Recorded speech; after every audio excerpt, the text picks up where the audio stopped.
You are listening to the Healthy Happy Mommy Podcast, episode number 49. You are listening to the Healthy Happy Mommy Podcast with Nikki Lee Gorovich, the faith, health, and business style podcast for Christian boss moms, so you can train from a fellow mompreneur and other experts how to run your business, raise your babies, and maintain your health, all while keeping God at the center of it all. Here's your host, organic obsessed, crazy chicken lady, and world's okayest mom, Nikki Lee Gorovich.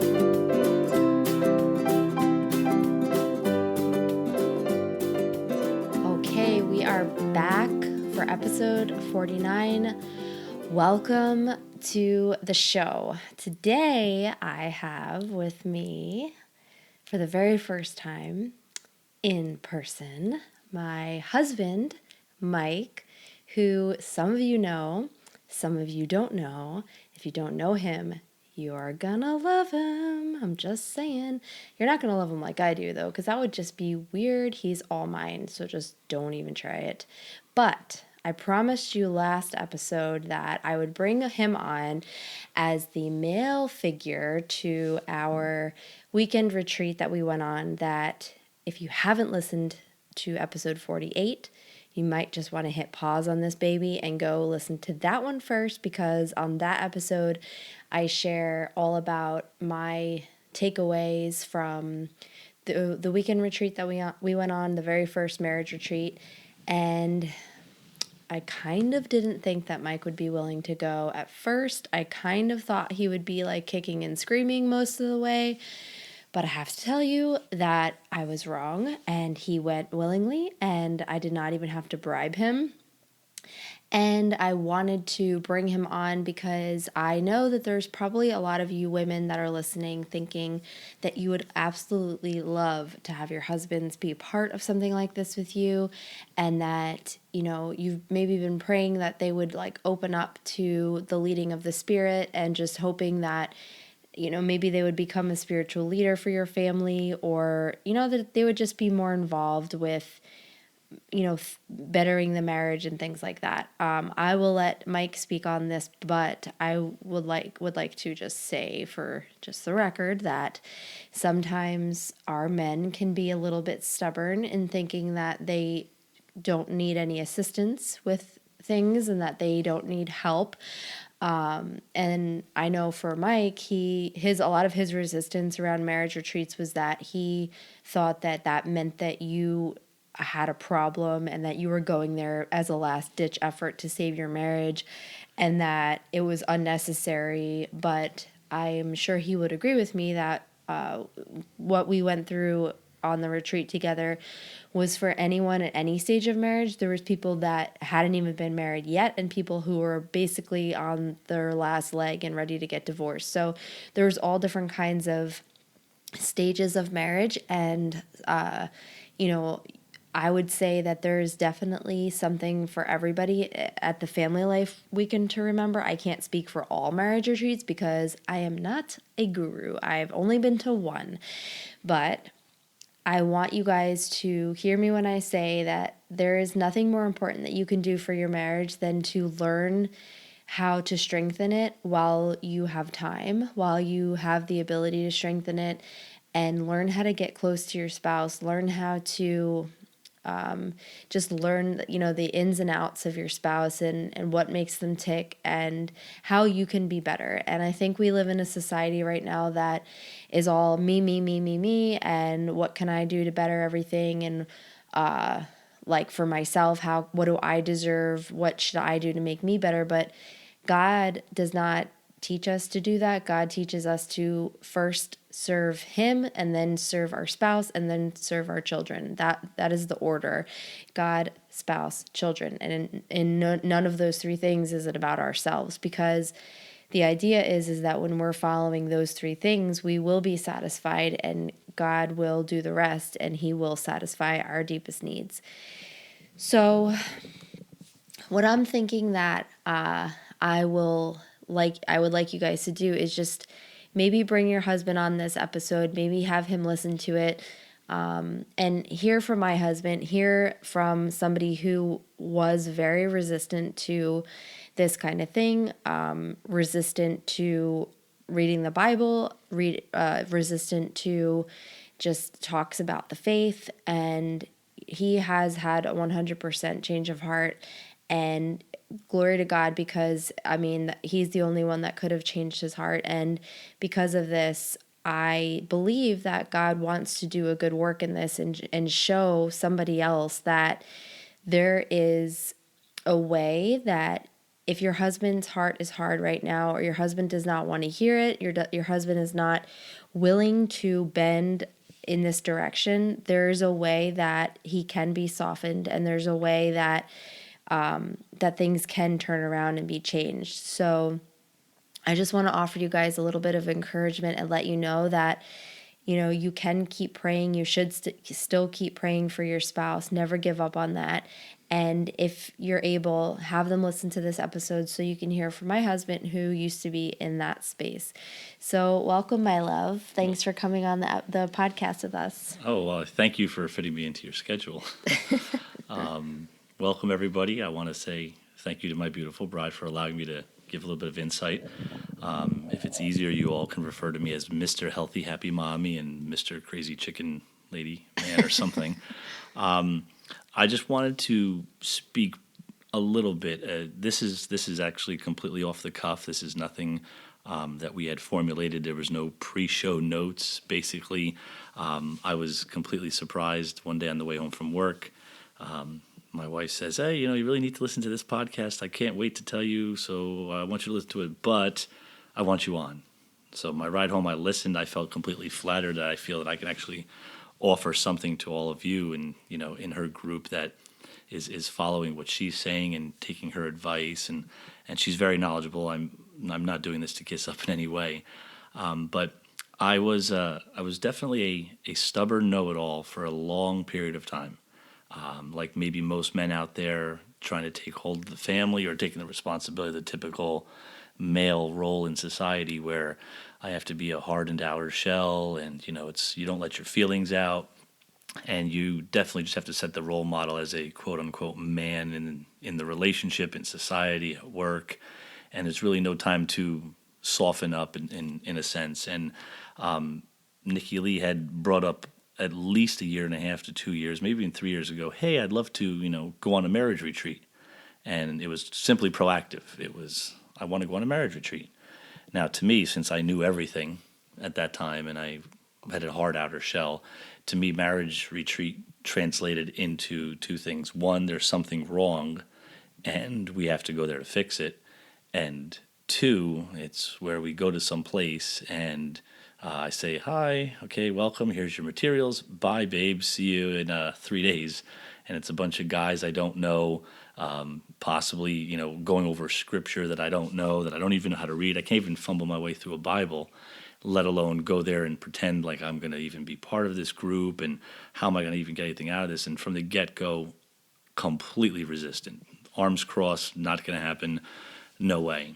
So as we flash ahead now, we're strengthening our relationship. In the past, year, 6 months, things are getting stronger, and I realize something, that I'm not always right. I know this is an actual shocker for many people, and my wife as well. It's, we have a 98% rule, and I thought it meant I was right 98% of the time, and I guess there's a give or take 90% of that one.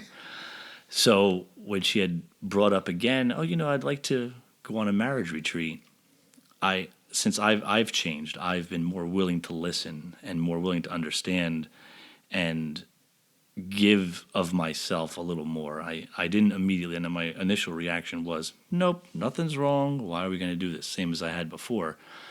But in our current mind state, after we've been talking much more and opening up, I said, "Well, hang on, let me look into this," because lately a mantra of ours has been, "Well, why not?" We've been having answers to questions quickly. A knee-jerk reaction was no because. Well, why not now? So fortunately, with the Family Life Weekend to Remember, we went online, and I saw that they had an itinerary. So I was completely open to it. I checked the itinerary, and it was earth-shattering to me, because we spent all but basically 2 hours together. So right there, I said, wait a minute, this is not what I thought. So one piece of advice I can offer is that please have the male counterpart in your relationship at least look at it, research it, see what it's about. I did that, and I was against going because of my preconceived notions, but I had nothing to base it on except maybe TV or movies and things like that. Well, this retreat was basically designed around giving you tools in your toolbox to strengthen your marriage. And when you run into problems, because you're going to, and disagreements, that's where some of these things come into play to help you deal with them. So after looking at the retreat itinerary and basically planning a space shuttle launch with getting our children to be watched for an entire weekend, I mean, it's difficult. We were fortunate enough that this retreat was within about 40 minutes to our home. We did have the opportunity to stay there as opposed to going back and forth every day. And the way the retreat was designed was that we spent an entire weekend together, something we haven't done for years. And one of the fringe benefits at the end of the third day that we realized was that, wow, we've been together the entire time. We haven't had a single distraction. Bless them, our children. We love them to the ends of this earth, but they weren't there to distract us in any way, shape, or form. We focused 100% on ourselves, on the materials that they gave us. And going into it, I was open-minded. And I was very happy to see, before I got there, what it would be like. I was excited to go. We both drove there having zero expectations, but we kind of kid on Christmas Eve. Well, what are we going to get out of this? What's going to be tomorrow? Let's make some promises to each other that this is going to be good. We may be totally off the mark here. They may go over stuff that we don't need, but we may need in the future. And, you know, at the end of the retreat, after spending all this time together, the exercises, the things like that, we just from the weekend alone were closer. And we couldn't wait to get home, start doing more stuff, using these plans that they gave us. They gave us framework, and we fit it into our own lives. And it was definitely a benefit.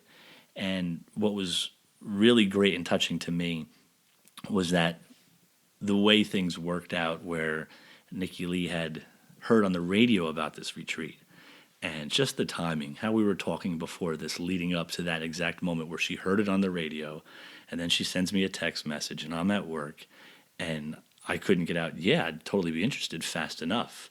And correct me if I'm wrong, she texted me. I texted her right back. She called me. She goes, "Wait a minute, what? Wait, huh?" She almost probably flipped her car, going, "Wait, you're that quick to say yes?" And it was great. And then what really touched me was that she said, "You know what, babe?" She goes, "I have been praying for this for so long." And I was taken back. I go, "Really? What do you mean?" She goes, for since I first brought it up and you had shut down the idea, I had been praying to God that he would open you up and make you more willing to see certain things. And she understood in her own mind that it couldn't be forced, that she was not going to drop pamphlets around the house or keep referring to retreats and how everybody else did good or did bad there and how so-and-so got helped. It was basically she prayed. She prayed. I didn't know. I had zero idea. I know a lot about my wife, but I didn't know what she was praying for. And for her to reveal to me, she goes, "This is amazing because I had been praying for so long that you would be open to coming to something like this." And it floored me to go, that she was praying for this. I thanked her so much, and I said, "Yeah." And then when I hung up the phone, I realized, wait a minute. If she had been praying for so long and it came on the radio, it's amazing how God works, and things happen for a reason. So what I would say out of all of this, the end result was getting to the retreat, and it was a fuse that's just still burning with us. It keeps going, the messages we've taken out of it. But one thing I can offer is that, pray about it, pray that your spouse will want to and eventually open up. I would never 2 years ago say that I would ever go to a marriage retreat. And I was willing to go, excited to pack. I wanted her to get out of work early to get there even sooner. And I know it sounds silly because if someone were playing this for me now 2 years ago, I'd say he's full of it.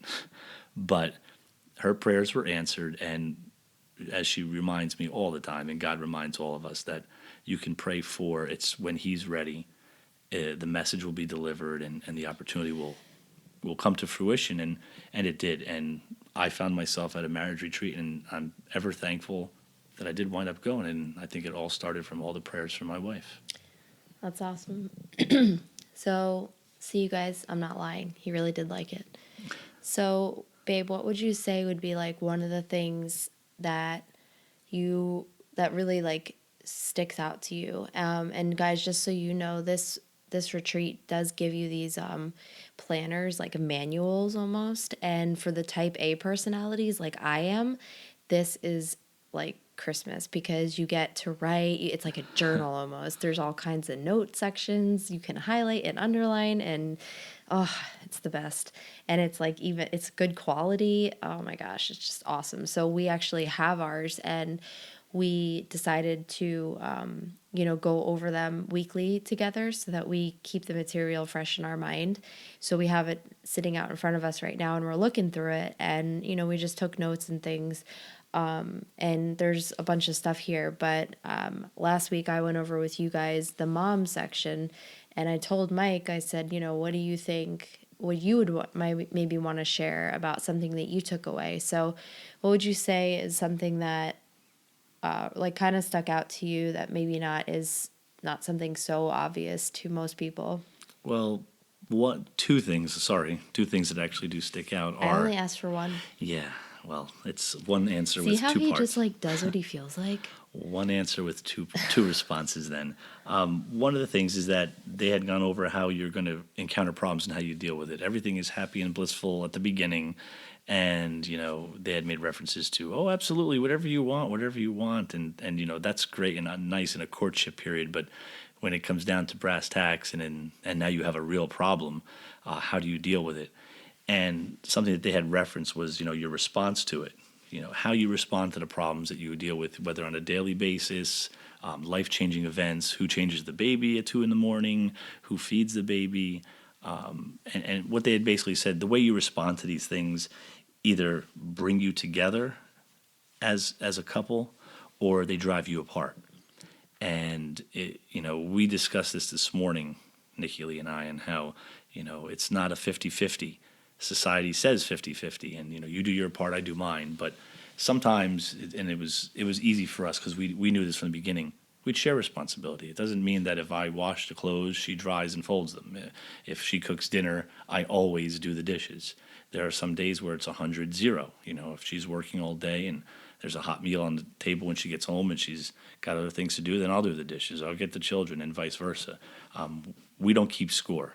If we keep score, there's going to be a winner or a loser in that game, and that's going to drive us apart versus closer together. That's one thing that they had talked about, and since I'm not allowed to give a second answer, this is the second part of the question.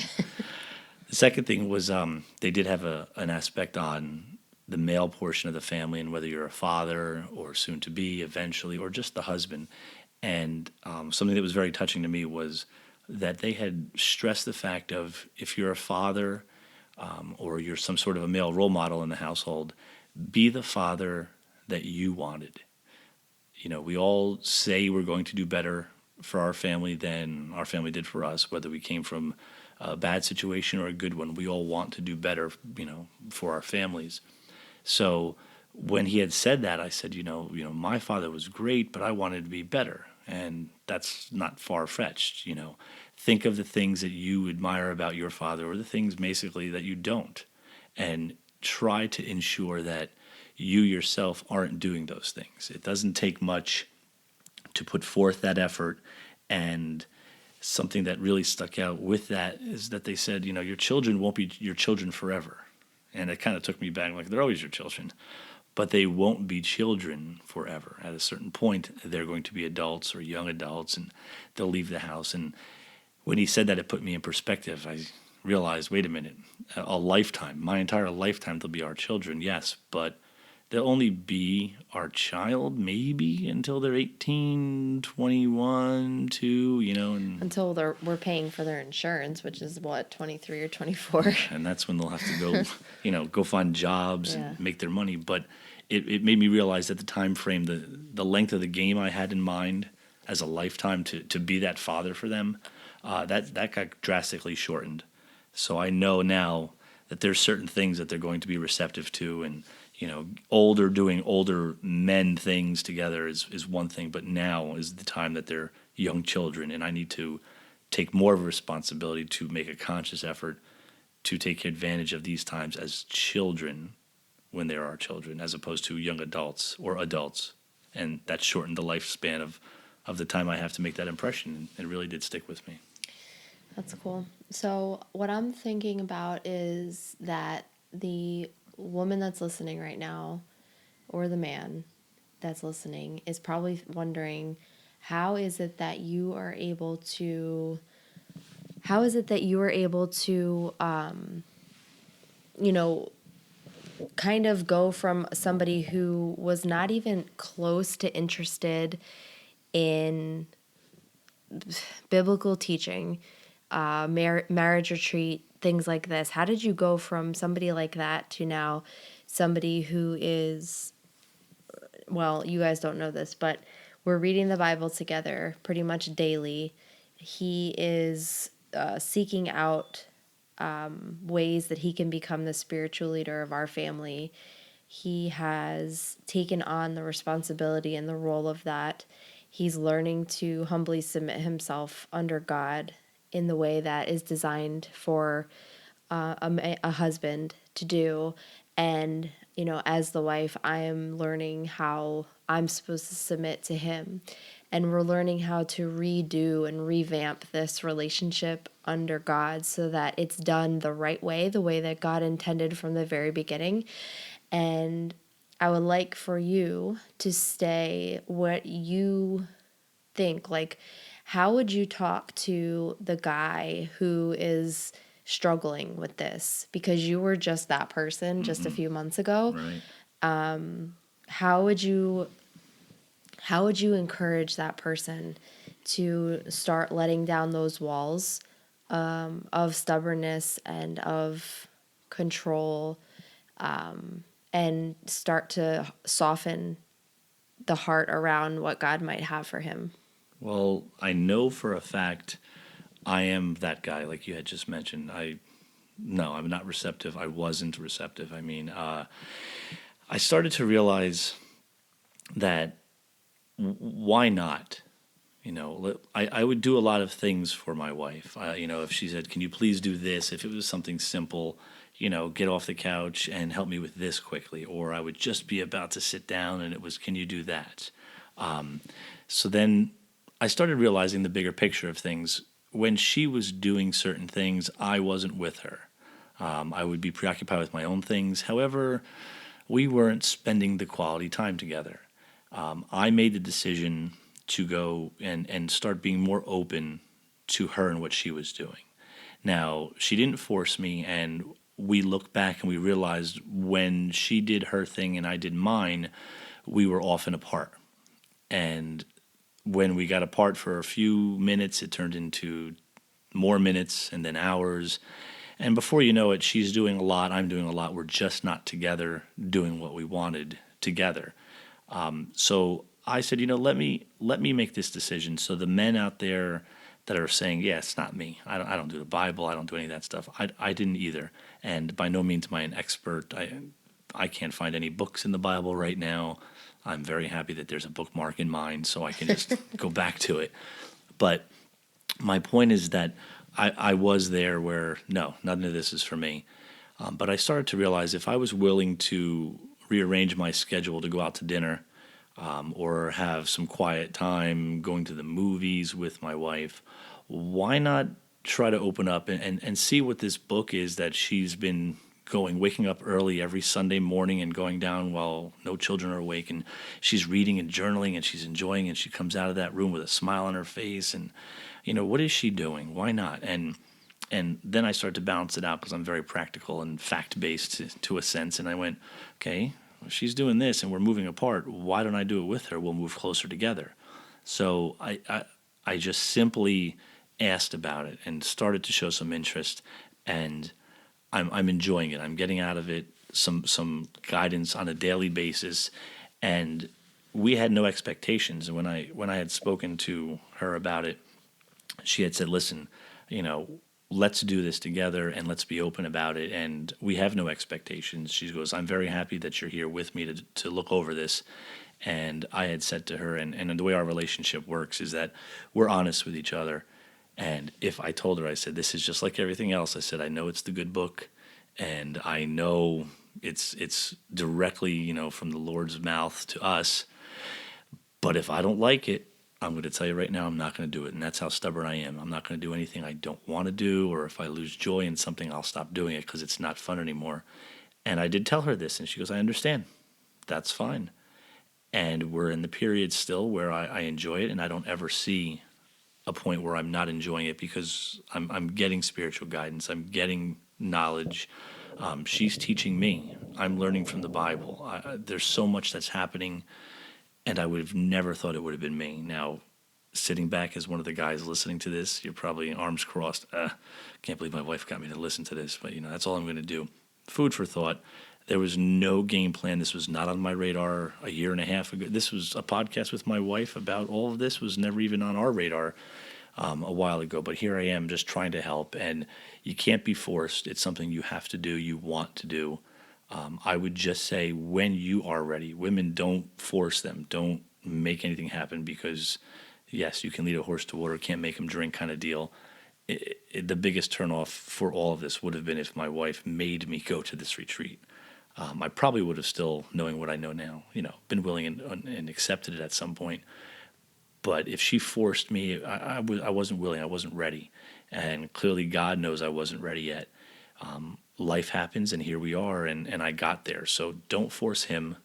Gentlemen, when you're ready, something inside of you will be more willing to go, yes, you know what, I'm going to do this. And if you can set aside the time, at your own church or an entire weekend, something inside you, and I never knew I would say this, but something inside you will go, you know what, yeah, let's do this. Let's just give it a whirl, and I'm receptive. And that alone, ladies, is something that happened to me. And my wife transformed in front of me. She was so overjoyed. I was so happy, and we had a whole entire weekend together, which was awesome. And the benefits are just paying us tenfold. They're not stopping, and I loved it. And as he said, you cannot force this stuff to happen. Girls, as much as we want to force the result, as much as we want to lovingly encourage our husbands to do exactly what we want them to do all the time, when it comes to the faith and, their salvation and things that are that serious, you can't force them. You can pray, and the Bible says in numerous places that our best thing that we can do is just show like the example by keeping quiet, but living that godly life in quiet. So not nagging them, not beating them over the head with our Bibles, not leaving little devotionals all over the house, hoping they pick them up. Like Mike, when he first started coming into this on his own, I was able to really feel a sense of peace around it, knowing that I had nothing to do with it. I mean, yes, God used me to get a hold of him, but I did not have a hand in, forcing him into anything. It was completely 100% God's timing and God's plan for how he decided that he wanted to use what was going on in our lives to reach Mike at that moment. And he would agree that I was quiet. I didn't say anything. I waited in quiet, and I just prayed in quiet and kept it to myself. And, in God's perfect timing, he worked everything out the way that it was supposed to in the proper time. So, babe, do you have anything else that you want to share, or? Probably just to reiterate, pray. Say the prayers, something now I'm very deeply involved in, and we're praying together, we're praying separate, we're praying for each other, not for even bad things, just for good.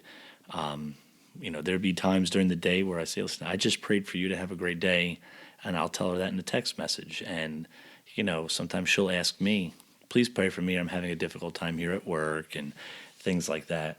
And it's the prayer. The prayer is what got us to where we are, where I knew everything and I didn't, and I was completely stubborn and I shouldn't have been.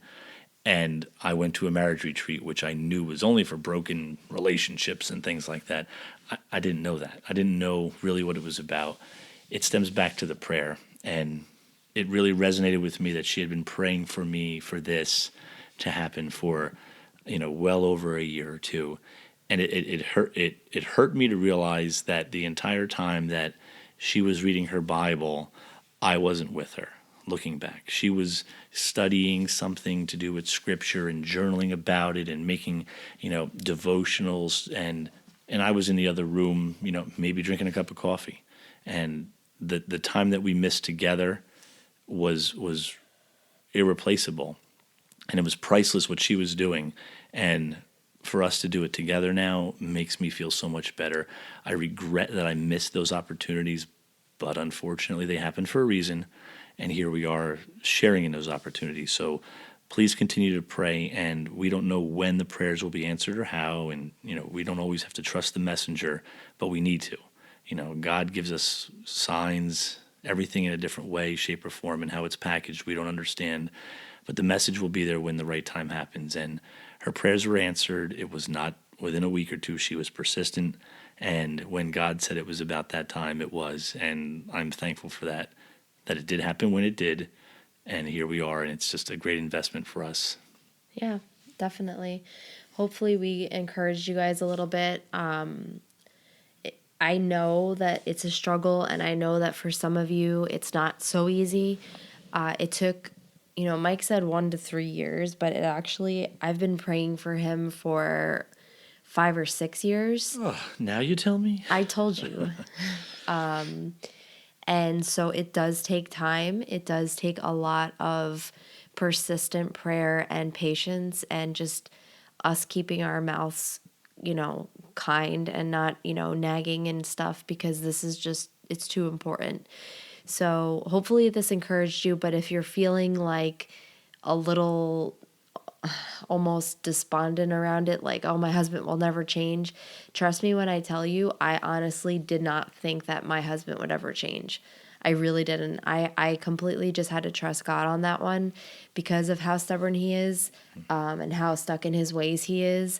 I really, truly did not think he would change, and I knew that it would have to be 100% God changing his heart, and he did. So I'm here to tell you that it is 100% possible. All the glory goes to him, because it couldn't have been me. It couldn't have been anything else. So that is where he gets glorified, and that's what he wants. So I just hope that our story and our little bit of tidbits of information helped you guys. Hopefully you have something stirring in your spirit that maybe you'll get to go to one of these retreats. If you just Google Family Life Weekend to Remember, I'm sure you can find the different locations that they're holding in different parts of the country. They're really, really excellent. I totally highly recommend them. And if you guys end up having questions for either of us, maybe you want to ask questions, for your husband, or your husband wants to ask questions, please feel free to reach out. You can email me at hello@thehealthyhappymommy.com, or as usual, just message me on Instagram and I will get back with you. And if they have questions for Mike, I will have Mike get back to them. And before we go, any last words? Yes, please make sure you make some great, awesome comments to keep the male counterpart on this Healthy Happy Mommy podcast. He wants to come back. Because otherwise I'll be forced to do a lot of things like the dishes and the clothes washing while she's up here doing this. Please help me, make me a part of this. But no, thank you so much. I hope you guys did actually get something out of my portion. If not, I understand. And I just wish everybody the best. And again, stress the prayer. When it's going to happen, it will, and it will be the right time. We don't know what will lead up to it or how it will be packaged. Just remember, it's out of our control. Let's let God do his work, and he did for me, and it's glorious, and I love every bit of it. All right, guys. Well, hopefully this encouraged you, and please do my husband a favor and let him know what you thought about this episode, because he's going to be bugging me every day. Did you get any comments? Did anybody say anything about my episode? What'd they think? So please reach out and give the guy a pat on the back about if he did good or not. Let us know what's going on. All right. Well, thanks for hanging out with us. We'll talk to you next week. Or I Yes. will. Oh, look at that. We will talk to you next week. Bye. All right. Bye, guys.